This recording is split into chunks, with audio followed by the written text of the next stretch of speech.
seeing you. So thank you again for joining our symposium. My name is Dr. Jorge Wong. I'm with the Santa Clara County Psychological Association, a chapter of the California Psychological Association. And our symposium is called the Psychologists' Impact on Public Policy and Law, Legislation, Collaboration with Results. We're fortunate today to have California State Assemblyman, the Honorable Evan Low, who has been a good friend of psychology and also has used psychologists in his legislative process. Along with us, we felt that Zoom meetings have been quite tedious, and we definitely do not want to do a didactic. So we'll have a conversation style kind of interview and let ask Evan, Representative Low, some questions, and he'll get to expand on it. And that'll be led by our two students who are actually going on internships in about a couple of weeks, William Chang and also Amy Zhang.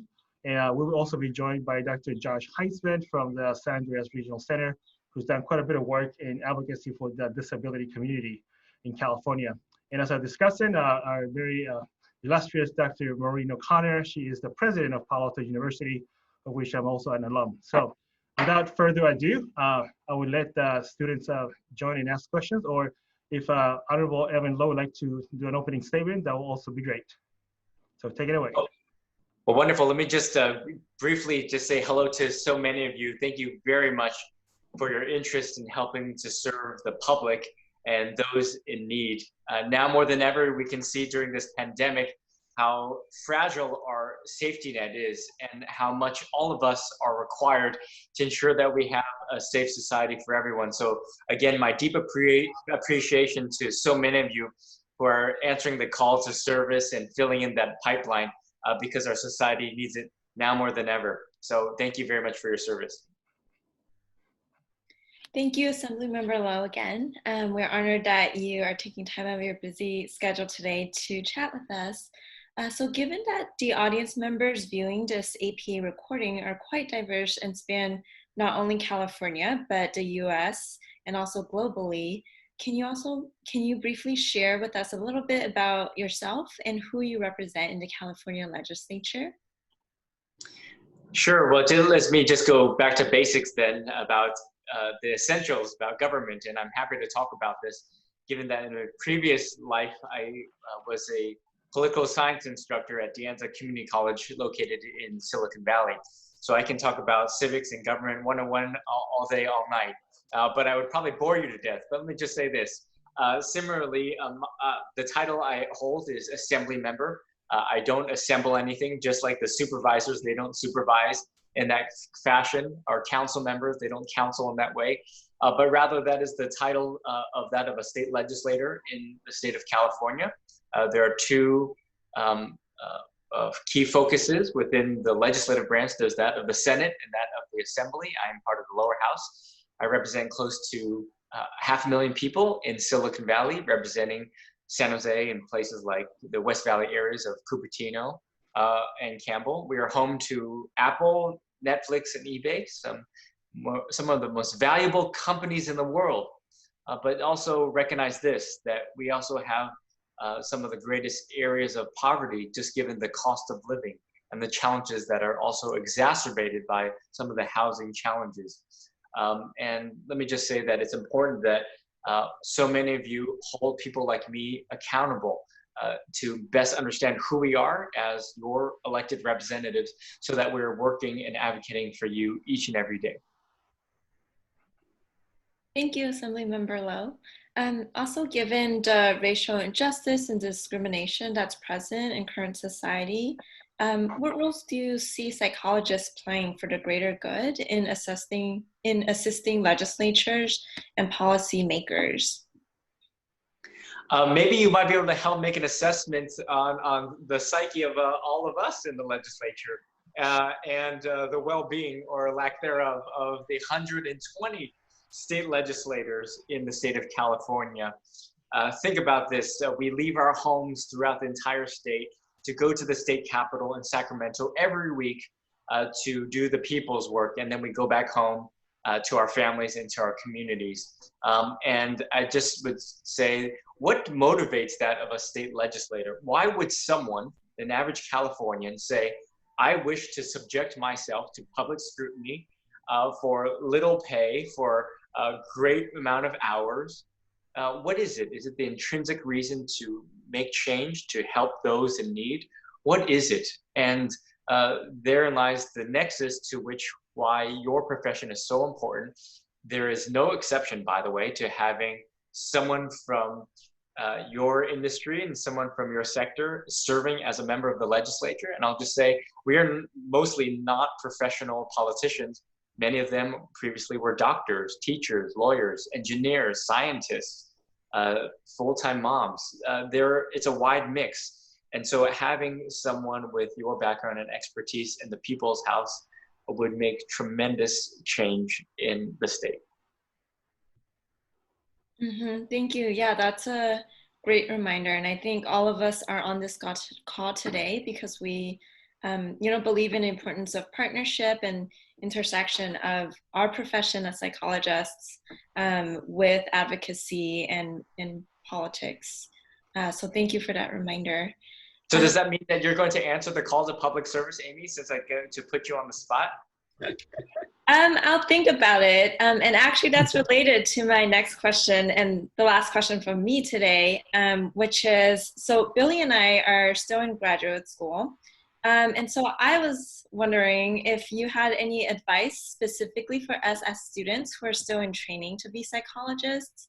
And what do you wish our graduate programs could teach us about, advocacy and politics while we're still in school, before we're sent off to the real world? Yeah, I think most of us think that politics is icky, that it's almost a four-letter word. You don't talk about politics at the dinner table. And for many cultures, especially mine and the Asian Pacific Islander community, you definitely don't do politics. I'm supposed to become you're doing what I was supposed to do, become a doctor, lawyer, and engineer, or a health professional of some sort. But what I think is important is that you understand the intersectionality of that of society and government with respect to the work that you do, which is to say that so many of the laws that are passed will effectuate the change that you're seeing. And again, the intersectionality. Does the issues of public safety impact the work that you do? And of course, the answer is obviously yes. When you look outside and you see the protest, does that have an impact? Does what we do in the People's House, in the California State Legislature, and in government have an impact on your work? Not just in public safety, but within the issue of, let's say, even the COVID pandemic and the impact that that may have associated impacts. So the work that you do is very important to not only be a paid member of the association, but being active in your local association and or society and statewide, and continually to get more members to join and add your voice, because it's about the collective voice. And so when you come to the state capitol and you say, hi, my name is Amy Zhang and I represent the California Psychological Association, and by the way, we are X amount of people strong, people will listen. And that's what's so meaningful. So I hope that you'll continually think about not as politics as a dirty word, but rather it is incumbent upon us to continually feed. Our democracy is very fragile. And if we just abdicate our responsibilities, then we'll continue to see the type of challenges that we see. So it's upon us to be the change that we want to see. Thank you for saying that, Assemblyman Low. I think this really flows well to my question as well. With advocacy work and talks about diversity, international students or psychologists holding a non-immigrant visa are usually excluded from the conversation due to either their inability to vote, or they're discouraged from participating for fear of violating their visa status. I'm curious to hear from you and see if you have any guidance for them if they want to be involved in advocacy. Your question was if there are individuals who are undocumented or are visa holders, if they wish to participate in the social justice? Right. I think we are global citizens. We all have an opinion, and there are various venues to be able to do so. Of course, one should always factor in what you suggested and making sure that there's a sense of how this would have an impact on their status, and also be cognizant of the ramifications and the consequence that could also follow, which is important to note. But nonetheless, I think as global citizens, we all have access to social media and have opportunities to work within existing infrastructures so that you're not alone, so that you won't feel vulnerable and that you could be targeted based on your documentation status here in the United States and or in the state, which also goes to show this, that it is the sitting occupant of the White House and sitting Republican United States senators who have introduced legislation and executive orders to ban international students from a number of countries to study in the United States, which is counter to the fabric of American society. We are stronger with our diversity and the strength of our diversity and the talents that they all bring. And by the way, we know that even in the district I represent of Silicon Valley, so many of these companies are founded by those that are foreign born and are foreign trained, and also continually wish to participate in American society and are job creators. So it's important that we don't look at these walls, we don't put up barriers, but that we increase the opportunity to strengthen our diversity. But again, doing so in a collective fashion, I know that people are very scared, but there are existing infrastructures to which everyone can add their voice as well. Thank you for saying that. It's really encouraging, especially given the current political climate. It might be scary for people to speak up when it is actually very scary to do so. Just now you mentioned that, one thing that really struck me was unity in power in numbers. And I was wondering how, if you're speaking to the audience, like how would you kind of motivate them to kind of take part in this kind of collective war towards better welfare and mental well-being for kind of the US nations and globally? I think there's a great hesitancy to engage and participate, that it is perilous, both mentally and physically, to which there could be consequence. And it's just easier to hide, turn on your Netflix and watch popcorn and not turn on the news and watch TV and not subscribe. Of course, we sort of need these sort of some timeouts, of course. But what is also so important for us to recognize the fact of what I mentioned earlier, our democracy is so fragile. And you can see that the system, unfortunately, in some venues, the system rewards bad behavior of this type of xenophobia and fears that exist. But again, just given your profession, I think you know better than anyone else in society, the average individual, how important our advocacy is on the mental stability and the mental wellness of our society, for that to us to believe in democracy, to believe in government, and frankly, to believe in one another, that we need to continually believe in each other. That's what this is about. Society is set up to be invested in each other's shared success, not to demonize or to tear down another, and that it's us versus them, but we are all one. We're all one basic race of humanity, which is important for us to recognize. So again, I'd encourage everyone to think about this. And oftentimes I also get, well, does our vote even matter? And I'll just share with you, I'm a millennial and I didn't want to do politics either. I'm an introvert, I don't like conflict. And I was taught by my family not to get involved in such divisive issues. But you can also see that for you as new grads, future graduates, will you be able to obtain the California and American dream just like everyone else of previous generations? And the answer is that it's that much harder. Then who's to be held to account? And what is the role that you play to ensuring that you are seeing the systems of change so that we collectively rewrite the rules of the economy to work for us? Because the rules are currently written for the big corporations. And I say that representing Silicon Valley, but that is the truth. If you look at the tax structure and if you look at data and facts and basic economics. So what are we doing collectively to ensure that we are voicing and doing our part? And again, finally, let me just say, when we look at facts and data, this is not just rhetoric, what I'm talking about. When you look at voter participation from the demographics of those that are under 40 years old, significantly less and low in percentage. In fact, in the 2014 election, lowest voter turnout in modern state history. So when you think about the importance of the basic fundamentals, we need to reinvest in civics education and what our role is to be active citizens. Thank you very much. It's really encouraging to be reminded that, you know, we're all together.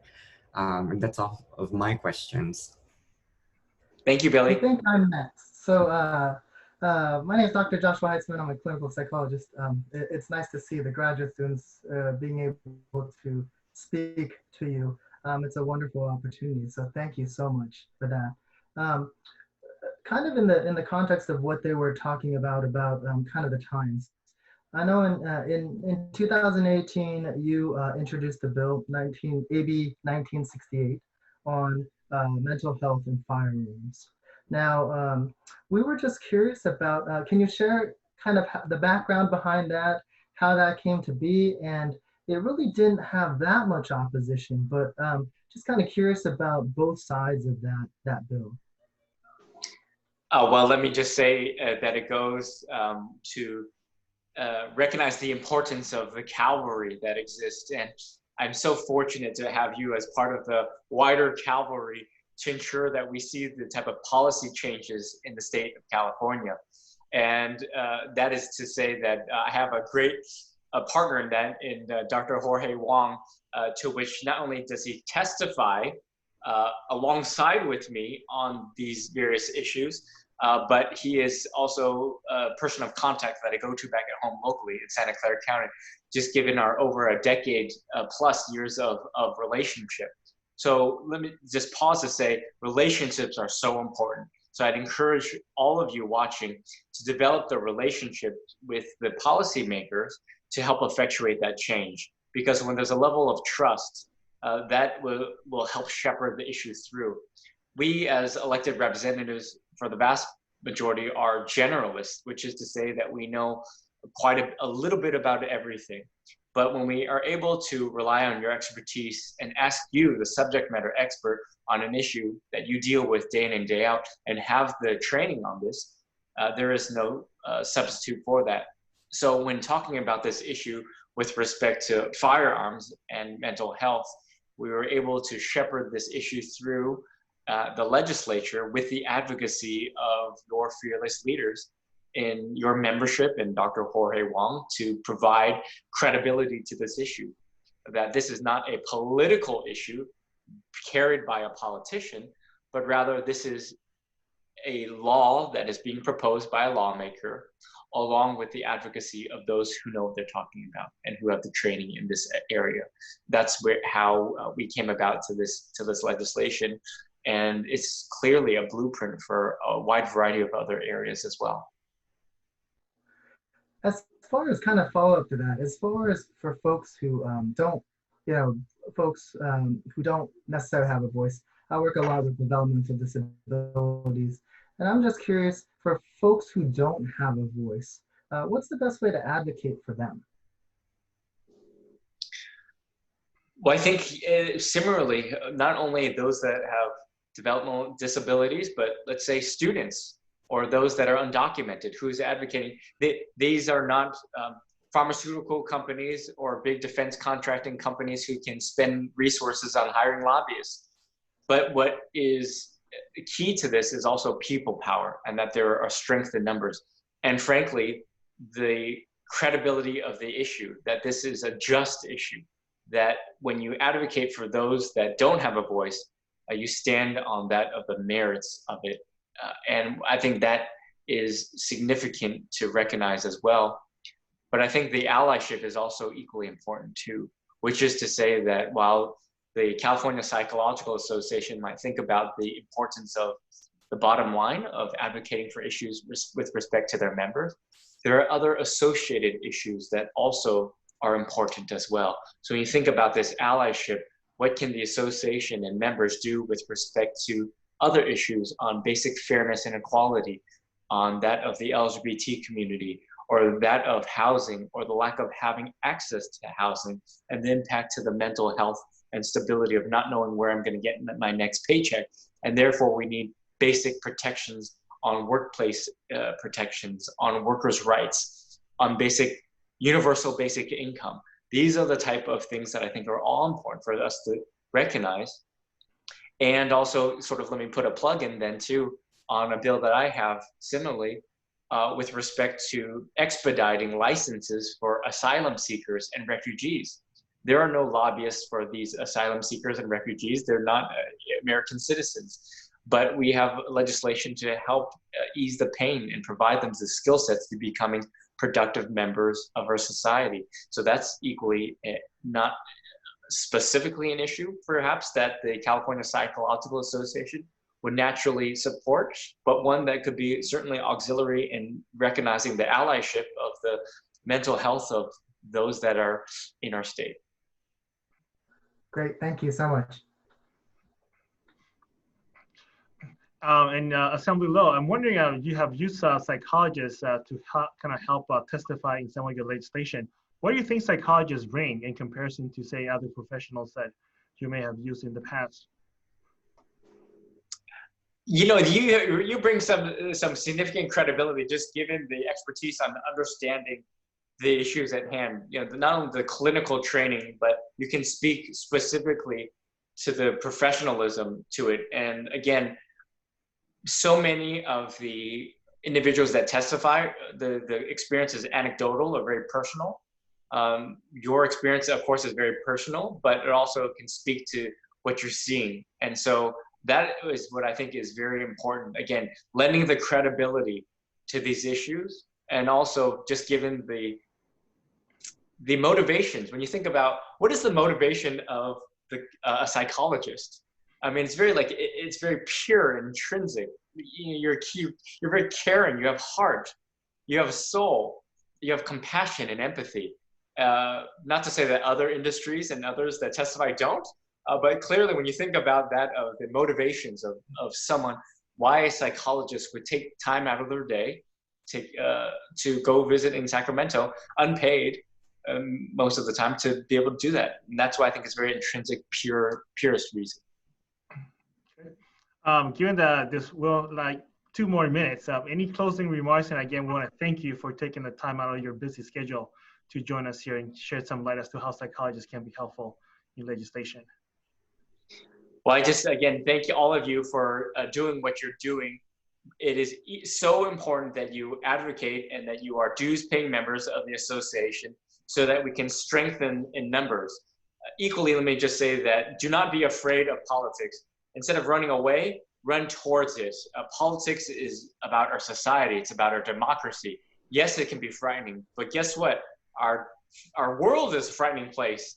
And if you abdicate your responsibilities, then we will continually allow those to run and make decisions without the type of engagement that is required for making sure that we are reflective of our diverse society. So no pressure, but the future is in your hands.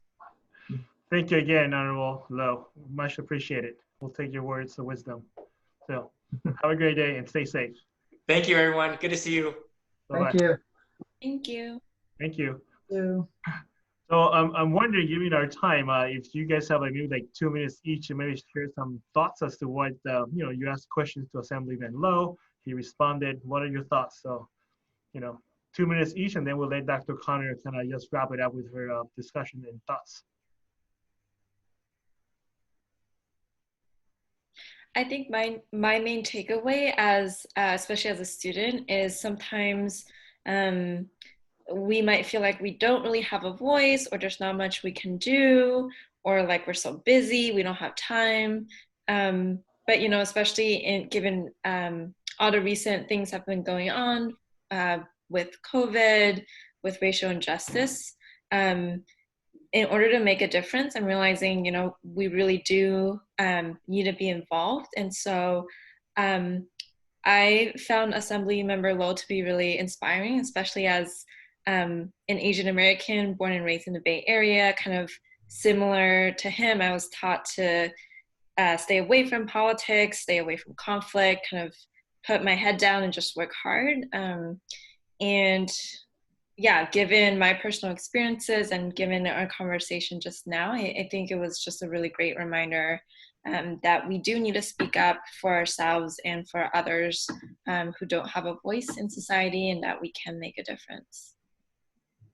Thank you. Billy or Dr. Heisman? You can go, Billy. Oh. For me, I think I am really encouraged by the fact that voices do matter and my voice matters. As an international student originally from Hong Kong, there are definitely moments that I feel discouraged to use my voice, and things get scary. Things feel overwhelming, but it is important to know that just showing up and leaning towards, as psychologists, in training in psychologists, we talk about this idea of leaning towards something that is scary. And I think, it would be important for me to kind of walk the talk and kind of just remember the importance of actually speaking up, and for myself and for others. So those are kind of, representing being a member in CPA or APA, and kind of showing up in symposiums and conferences are definitely some ways that I feel safe to do. And when it's available, probably kind of doing advertisements and kind of talking to people, kind of like bringing the numbers, as Assemblyman Low kind of talked about. It's something that I definitely am inspired to do. And just a reminder that, Amy and you also volunteered to be the co-chairs for the student committee in the local chapter, the Santa Clara County Psych Association chapter for the California Psych Association. So I think you've had some exposure to some legislation and some advocacy. So I think, and we hope that you actually take that and maybe into internship and also into the future to become a much larger advocate and a proponent of what's the right thing to do for those who can't speak up. So, Dr. Heisman? Yeah, I think, I think the overall feeling that I get is that we forget how much impact we actually have. Not only the degree, once you get the degree and, the amount of time that it takes to get our licensure and practice and, all these kinds of things, that we have impact. And we have impact that other folks don't have, because we have both kind of what he was talking about, the empathic kind of caring, work hard kind of view, but we also have the backing of the degree to it too. So I think we're taught so much about confidentiality that we keep our, we don't talk much about things that matter to us. And I think stories, that's what they want to hear, is stories about our clientele or discrimination or whatever it is that where people are hurting. And we can really bring that to light. And I think people just don't realize that some of the things that we battle are things that are actually happening. And I think if we can be that conduit to bring that to folks in the way that we do clinically and with experience-wise, I think people listen. And I think we really need to make sure that we take advantage of that for us and for the folks that we serve. Thank you. Dr. Connor, you're the discussing. I want to give you a chance, Jorge. Did you want to comment on what you've heard so far briefly?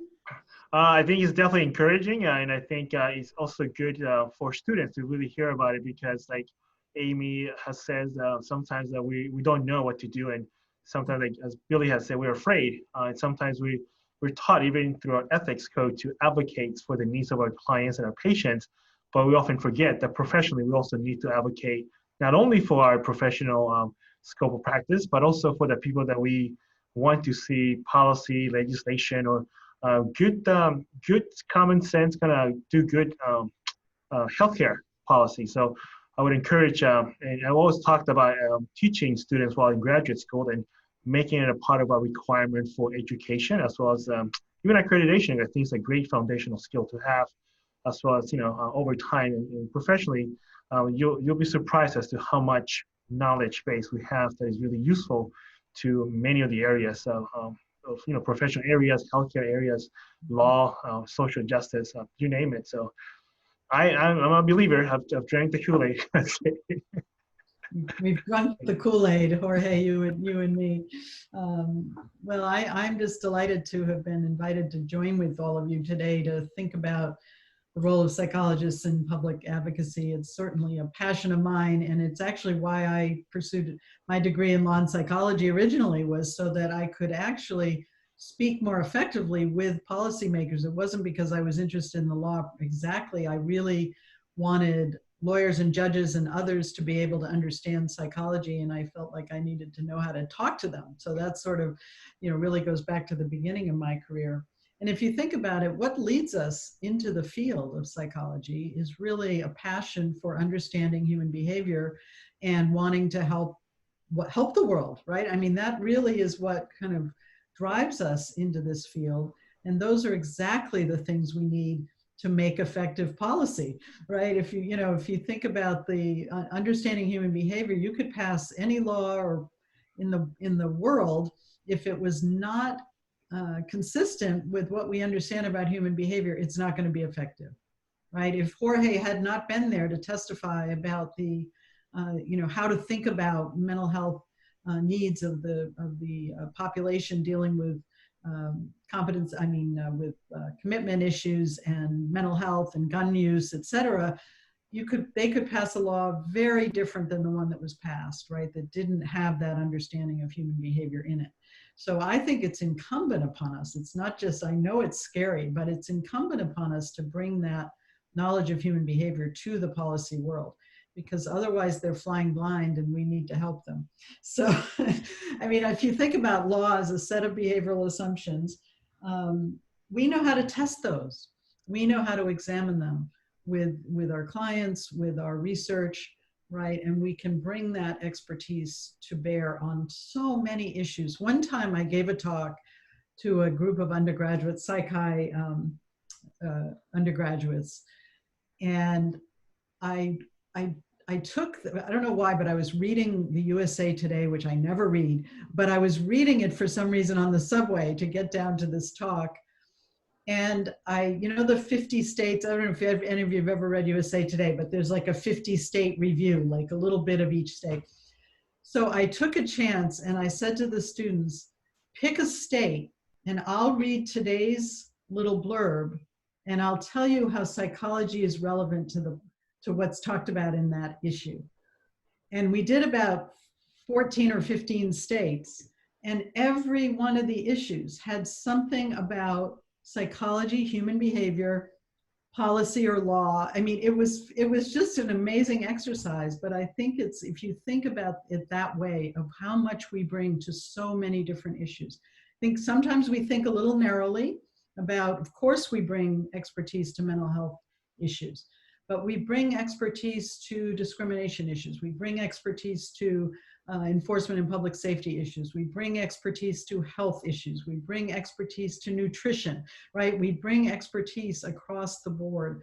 And I just think we have so much potential if we work together. I also thought it was really important what Assemblymember Low said about the importance of collective action. I mean, one of the reasons I've stayed involved in the American Psychological Association, the California Psych Association, is because it is that collective action. So we all have to be individually involved, but it's the collective action where we really start to have the most impact. I remember when the United States Congress finally passed hate crimes legislation, which was about, I don't know, maybe 10 years ago now. It had been 10 years of advocacy by the American Psychological Association and many of the state associations. And people didn't give up. And eventually the right, piece of legislation was passed. And that was the collective work of many, many, many dozens of not just psychologists, but other organizations as well. So the importance of collective action, I thought he really nailed that. That's really important for us to remember. The other thing I want to say, though, is that not just are we not, other than Jorge's class, which I know does this exceedingly well, but not only are we often not taught how to do this in graduate school, or how or why to do it, we're subtly sometimes discouraged from doing it. You know, I have had, when I was involved in Division 9 of APA, I've had graduate students and early faculty members say to me that they had to hide their policy work, that their policy work kind of made them seem like not real academics or not real clinicians or something. You know, it was sort of outside of what was supposed to be their identity. And, you know, I said at that time, I've said to many people, you should be told to do the policy work, not to not do it. And that's because until we get our voices into those conversations, that the policy itself is not going to be as strong. So I worry about those subtle messages that we sometimes get, not so much at Palo Alto University, but at some places where it is you sort of shy away from that advocacy work because it's not science-based or it's not empirically based. But it can, of course, be science and empirically based, including coming from the experience you have with your clients. Some of you might know the work of Dr. Michelle Fine, who's maybe listening to us today, but she was our commencement speaker last year, two years ago. And she said something really powerful at that commencement speech to our doctoral students, which is that the voices that you hear in your therapy rooms are not voices that are often heard in the public domain. And without violating confidentiality, of course, or individual stories, you can bring the spirit of those stories that you're hearing, the challenges that people are bringing to you, not just their own mental health challenges, but the social and contextual and political challenges that they're bringing into the room with them. And you can be a voice for those challenges. You can be the voice of the people who are bringing issues to you. So there's so many ways to bring data forward that comes from research, comes from experience, comes from your clinical practice. I do want to, though, emphasize the importance of facts and data, and I know that Jorge knows this very well. When you become involved in policy work, you really want to ground it in the best data and research that you can find, so that you're, you know, when it's tested or when it's challenged or somebody, you know, wants to challenge it, you have a strong basis for your for what you've brought to the legislature. I had an experience myself in the state of, when I was in graduate school, in the state of Arizona, there was a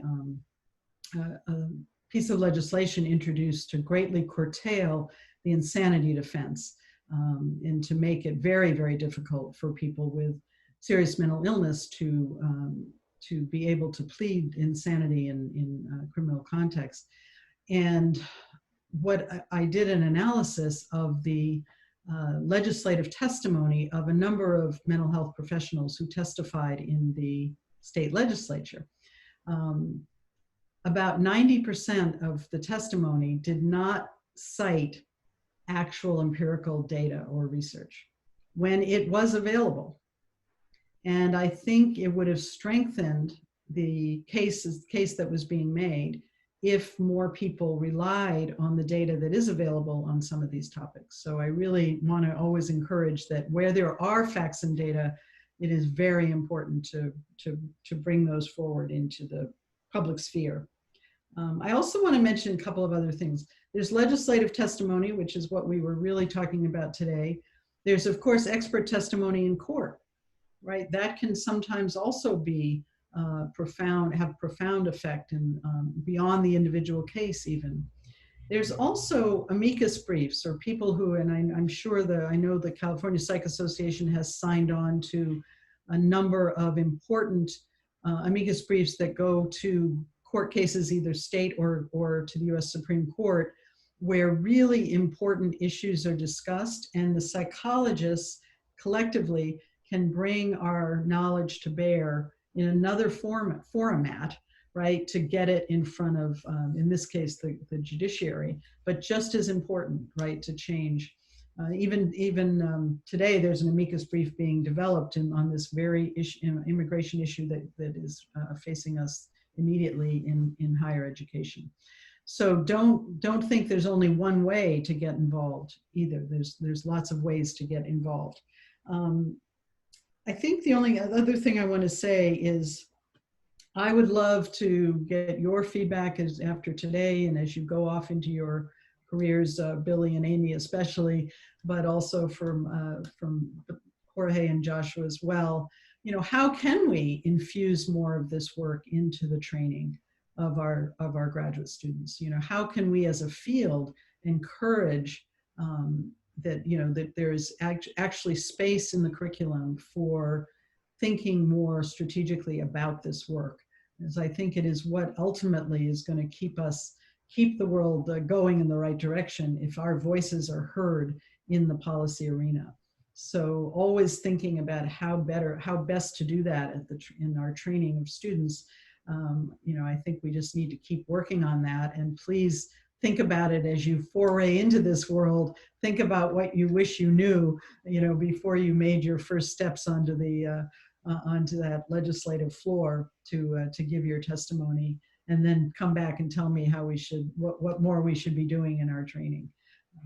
So I think I'll stop there, and maybe people have comments or questions, or we can. We are definitely running close to our time, but thank you again, Maureen, for sharing. What I wanted to do, if no one has any last quick remarks, is to share the 3 slides that I had, which included people's names and contact information for anybody who will be interested in contacting us. I hope that through the editing process, there'll be more towards the front so that people would see it, as well as the contact information. So I'm going to share my screen real quickly, and you guys will see what oops, this is not what I wanted.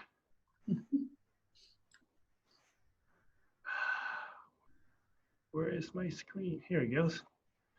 And I wanted to share that piece.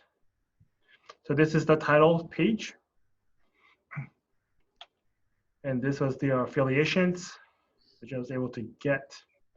And then for any of the audience individuals who want additional information on how to contact us, these will be our contact information. So hopefully they'll be rearranged and placed towards the front, and the last one towards the back.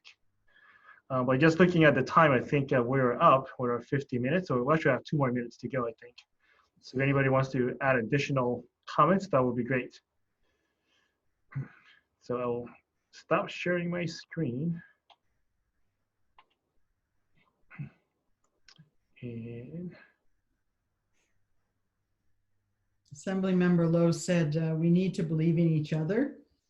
And I think that includes believing in our ability to influence policy in this world.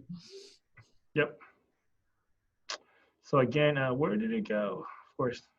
So anyways, thank you again, everybody, for taking the time and being part of this whole symposium. So thank you, Jorge, for putting it together. Not a problem. Good luck to the students in your internship, and come back and change the world. Here. All right. Bye-bye, everybody. Thank you for organizing this. No problem. And now I got to figure out how to get out of here. Bye, everyone. Bye-bye. Bye. Bye. Bye.